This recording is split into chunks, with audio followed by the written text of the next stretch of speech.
Hello guys, just a bit more on summary statistics and box plots. So here is some notes on how we'd find outliers if we had a box plot in front of us. And well, let me just explain it to you. So remember from, hopefully something we've done together, that this would be our interquartile range because we've got Q1 here. We've got Q3 here, and that interquartile range distance, that would be Q3 subtract Q1. So if we're looking for outliers on a box plot, we are looking above the upper quartile, we're looking above quartile 3, and we're looking below quartile 1. So we're looking above the upper quartile and we're looking below the lower quartile. And the distance beyond the upper and lower quartile is 1.5 times the interquartile range. So here's the length of the interquartile range. It's just the distance from Q3 to Q1. Another half added to that interquartile range will, it's gonna look a bit like that, right? So if I said we can go 1.5 times the interquartile range above and below the upper and lower quartile, that would be about this distance here. So let's see. Below, well, I've done it a bit wonky here.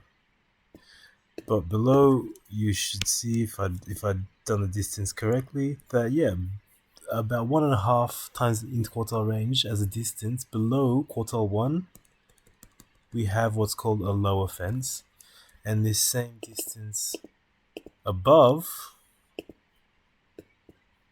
I'm a mess right now, guys. Oh my god. This same distance above, you know what I mean.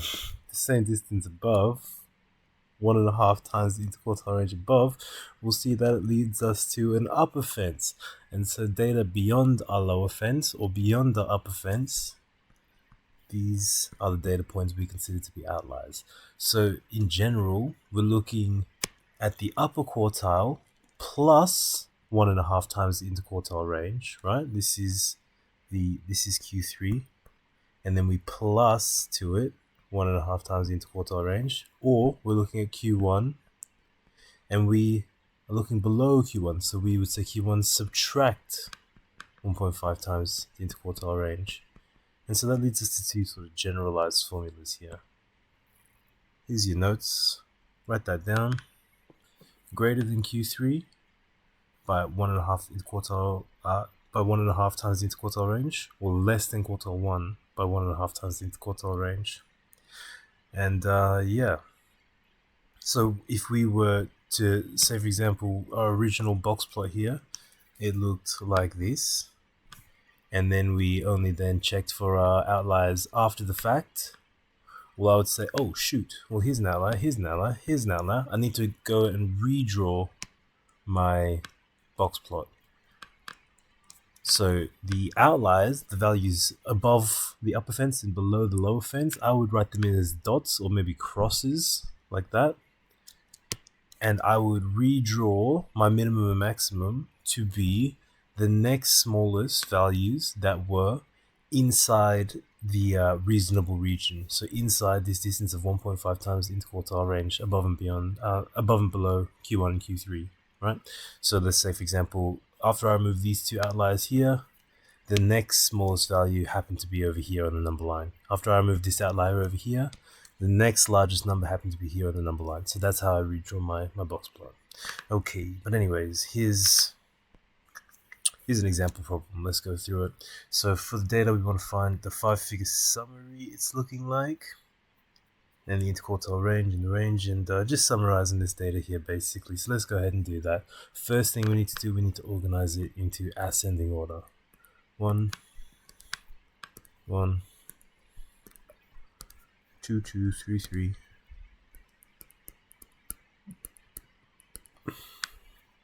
4, 4, 4, 5. 4, 4, 4, 5, 6, 7, 18.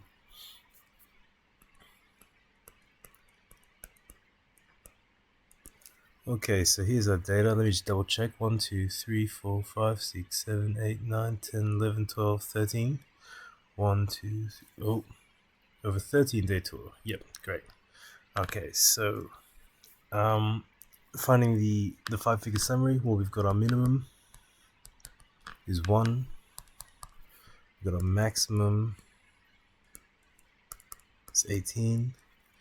We would have out of 13, 13 divided by 2 is about 6.5. So let's count to about that point. 1, 2, 3, 4, 5, 6. Well, let's jump up to 7 because at this point we'll have 1, 2, 3, 4, 5, 6 data points above, 1, 2, 3, 4, 5, 6 data points below. So this would be Q2, our median. And then since this is an odd set of data, we're going to exclude that median when we look for Q1 and Q3. So Q1, we see that the median of Q1 is going to fall between 2 and 2. The average of 2 and 2, I don't know why I did that different. But the average of 2 and 2 is 2, so we don't really need to calculate that.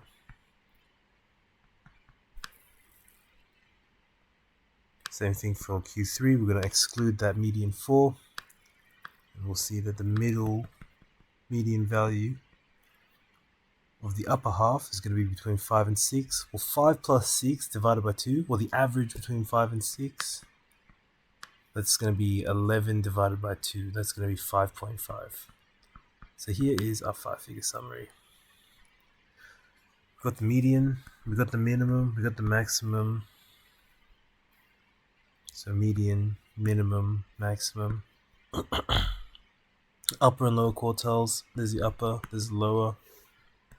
The interquartile range, that's going to be Q3 subtract Q1, which is 5.5 subtract 2, it's 3.5. Done.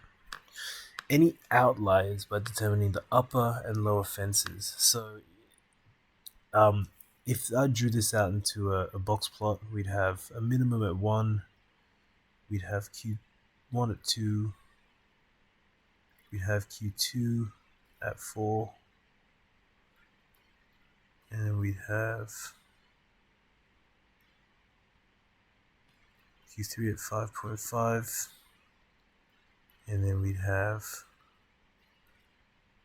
max over 18 here. So this is what our box plot would kind of look like roughly, just a sketch.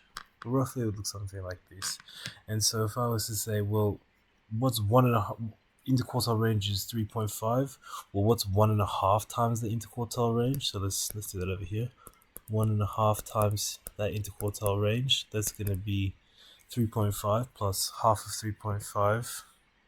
Ooh, so 3.5 plus 1.25. Actually, no, I'm just gonna, don't listen to me. 1.5 times 3.5. So 3.5 plus another half of 3.5 is 5.25. So 1.5 times the IQR is about 5.25. So above Q3, I'm looking for a distance of about 5.25. And below Q1, I'm looking for that same distance, about 5.25. These are going to mark out my upper and lower fences. So 5.5 plus 5.25, that's going to be 10.75. 10.75. So my upper fence, 10.75. My lower fence, to subtract 5.25, well, that's going to be a negative number first of all, which is impossible. But anyways, just to be rigorous, there's my lower fence too.